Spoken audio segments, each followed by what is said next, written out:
Blind Justice presents a hero and a city with secrets hidden by the cloak of night. What's Done in the Dark, the audio drama. The rhythmic thump-thump of knuckles rapping against wood echoed through the small apartment. Dominic, seated at the worn kitchen table, shifted his weight. His unseeing eyes, forever locked in shadow, seemed to pierce the veil of the mundane. He could feel the tension tightening Daniel's shoulders from across the room. Who is it? Daniel's voice was tight, laced with an undercurrent of unease. He maneuvered his wheelchair closer to the door, his hand hovering over the handle. The response was muffled, a frantic jumble of words pressed against the wood. Dominic recognized the cadence, the desperate melody of Spanish mingling with broken English. Someone was afraid. "Dominic, open it, Daniel," Dominic instructed, his voice a low rumble. He could practically taste the fear seeping through the cracks of the door, a bitter tang in the air. The door swung open, revealing a young Hispanic woman, her face etched with fear. Her eyes, wide and frantic, darted around the room, taking in every detail. Behind her, 3 young girls huddled close, their faces pale and drawn. The woman's chest heaved as she struggled to catch her breath, her words tumbling out in a torrent of Spanish and English. "Please, you are Blind Justice, yes? I need my children.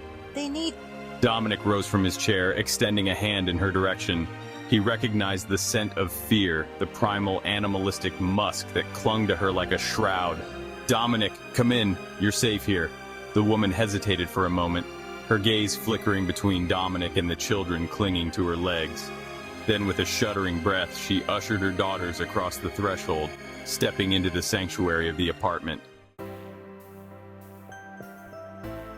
Ruth, as she introduced herself, sank onto the worn sofa, her daughters clustering around her like frightened birds. Her fingers, calloused and work-worn, tightened around the youngest girl's hand. Daniel, ever the charmer, wheeled himself over to the children, a kind smile on his face. Hey there, are you guys hungry? Want to see my cool gadgets? The girls, their initial fear giving way to curiosity, cautiously approached Daniel. Their laughter, hesitant at first, soon filled the small apartment, a welcome counterpoint to the tension that still hung heavy in the air. Ruth watched her daughters interact with Daniel, a flicker of gratitude warming her features. "Thank you for opening your home to us." Ruth's gaze snapped back to Dominic, her smile vanishing as quickly as it had appeared. Fear darkened her eyes, turning them into pools of apprehension. "They are after my daughters. Men dressed as police. They tried to take them." Her words tumbled out, a torrent of fear and confusion.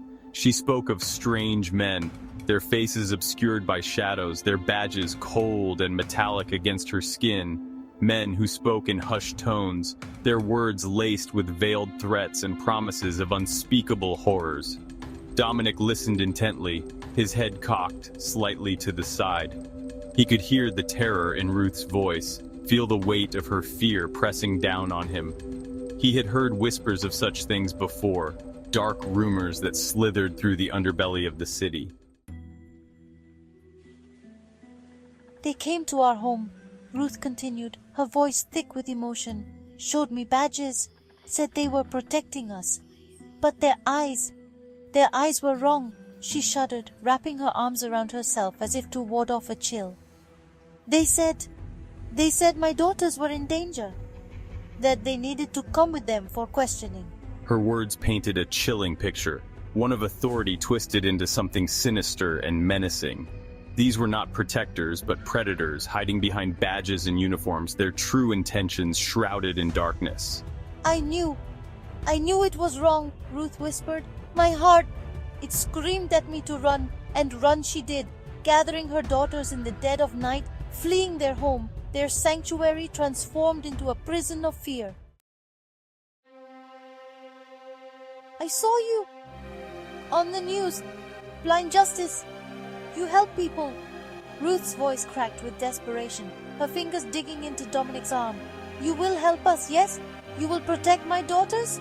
Dominic, his face an unreadable mask in the dim light, placed a reassuring hand over hers.